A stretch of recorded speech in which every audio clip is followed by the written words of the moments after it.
శ్రీమాత్రే నమః. మరణం తర్వాత ఆత్మకు శరీరం ఎలా వస్తుంది? గరుడ పురాణం రహస్యం. శరీరం కాలి బూడిదైపోయిన తర్వాత ఆత్మ ప్రేతాత్వ స్వరూపంలో దిక్కులేని స్థితిలో ఆకలి దప్పికలతో గాలిలో తిరుగుతూ ఉంటుంది. దానికి ఇల్లు లేదు, శరీరం లేదు, గమ్యం తెలియదు. కేవలం బాధ మాత్రమే మిగిలి ఉంటుంది. మరి ఆ ఆత్మకి విముక్తి ఎలా? జీవుడు యమలోకానికి వెళ్ళాలంటే అతనికి ఒక వాహనం కావాలి. అదే శరీరం. శరీరం కాలిపోయినా శరీరం మళ్ళీ ఎలా వస్తుంది?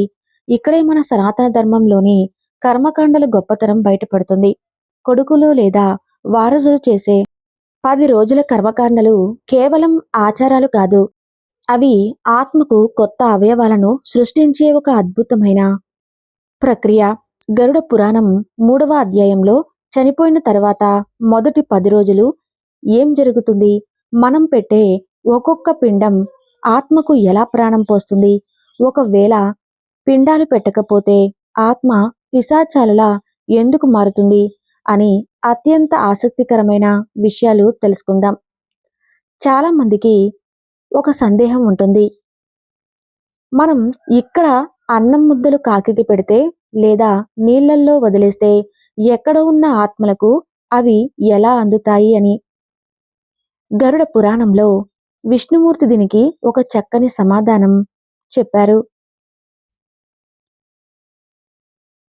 ఓ గరుడా, దూడ ఎక్కడున్నా తల్లి స్తనాల దగ్గర పాలు ఎలా ఉత్పత్తి అవుతాయో అలాగే మంత్రపూర్వకంగా శ్రద్ధతో కొడుకులు ఇచ్చే ఆహారం ఆ జీవుడు ఏ లోకంలో ఉన్నా ఏ రూపంలో ఉన్నా తనకు ఇక్కడ పెట్టే పిండాలు ఆత్మకు ఆహారంగా మారవు.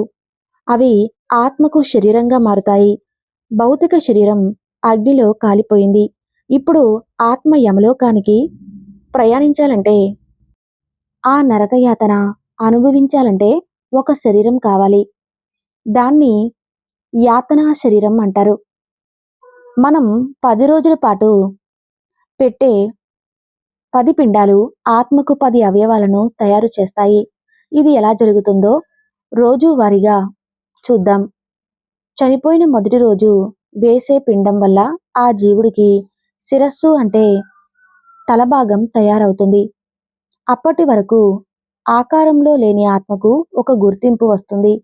రెండవ రోజు పెట్టే పిండం వల్ల ఆ జీవుడికి కంఠం మరియు భుజాలు ఏర్పడతాయి. మూడవ రోజు అది చాలా ముఖ్యమైన రోజు. మూడో పిండం వల్ల హృదయం ఏర్పడుతుంది. హృదయం ఏర్పడగానే ఆ జీవుడికి మళ్ళీ పాత జ్ఞాపకాలు, బంధాలు, భావోద్వేగాలు గుర్తుకొస్తాయి. అయ్యో, నా కుటుంబం అనే బాధ గుండెల్లో మొదలవుతుంది. నాలుగవ రోజు ఈ రోజు పెట్టే పిండం వల్ల వీపు భాగం ఏర్పడుతుంది. ఐదో రోజు పిండం వల్ల నాభి ఏర్పడుతుంది. ఇలా 5 రోజులు గడిచేసరికి ఆత్మకు సగం శరీరం తయారవుతుంది.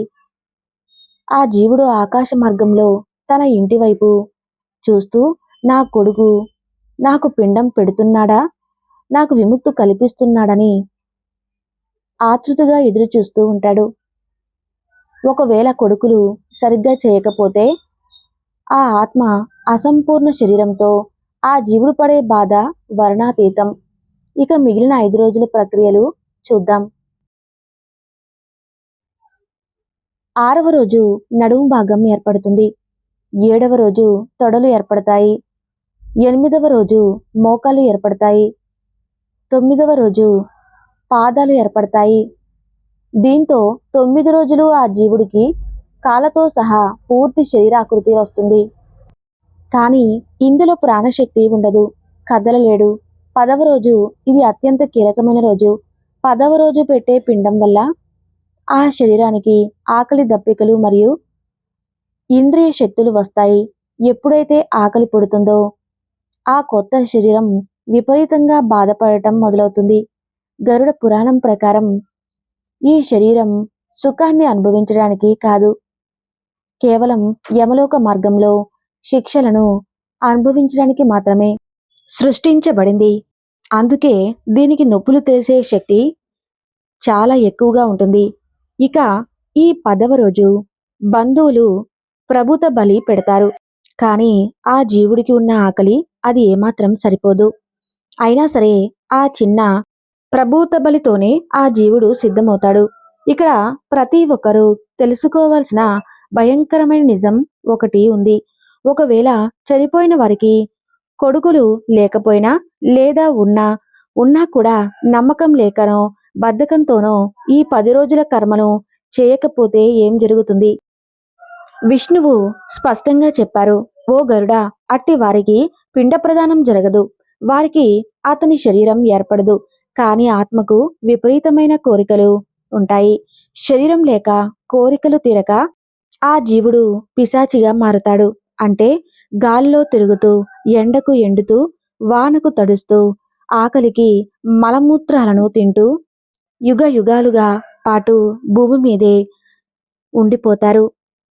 తమ సొంత ఇంటిలోనే తిరుగుతూ తమ కుటుంబ సభ్యుల రక్తాన్ని పీల్చడానికి ప్రయత్నిస్తాడని గరుడ పురాణం హెచ్చరిస్తుంది. అందుకే మన పెద్దలు అంటారు, ఆస్తి ఇవ్వకపోయినా పర్లేదు కానీ చనిపోయాక ఆకలి తీర్చే కొడుకు ఉండాలి అని. 10 రోజులు పూర్తయ్యాయి. శరీరం తయారైంది. 11వ మరియు 12వ రోజులో పిండ ప్రదానం జరుగుతుంది. అంటే ఆ జీవుడిని పితృదేవతలతో కలపడం. కానీ 13వ రోజు అసలు కథ మొదలవుతుంది.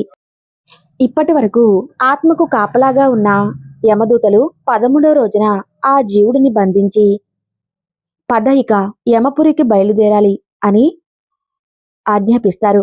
ఇప్పుడు ఆత్మకు శరీరం ఉంది కాబట్టి యమదూతలు కొట్టే దెబ్బలు తగులుతాయి. ఆ దెబ్బలకు తారలేక జీవుడు ఏడుస్తూ వెనక్కి తిరిగి తన కుటుంబాన్ని చివరిసారిగా చూసుకుంటూ అనంతమైన యమలోక మార్గంలోకి అడుగు పెడతాడు.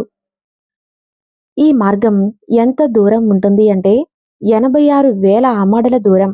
ఆ దారిలో నీడ ఉండదు, నీళ్లు ఉండవు. కానీ మధ్యలో ఒక భయంకరమైన నది అడ్డు వస్తుంది. అది వైతరణి నది. రక్తం, చీము, ఎముకలతో ప్రవహించే ఆ నదిని ఆత్మ ఎలా దాటుతుంది? వారికి ఆ నది ఎలా మారుతుంది? గరుడ పురాణంలో అత్యంత భయంకరమైన ఘట్టం వైతరణి నది గురించి తెలుసుకోవాలి అంటే తప్పకుండా ఈ వీడియోకి లైక్ చేసి మమ్మల్ని సపోర్ట్ చేయండి. నెక్స్ట్ వీడియోలో వైతరణి నది ఆత్మ ఎలా దాటుతుందో తెలుసుకుందాం. ఈ వీడియో నచ్చితే తప్పకుండా లైక్ చేయండి.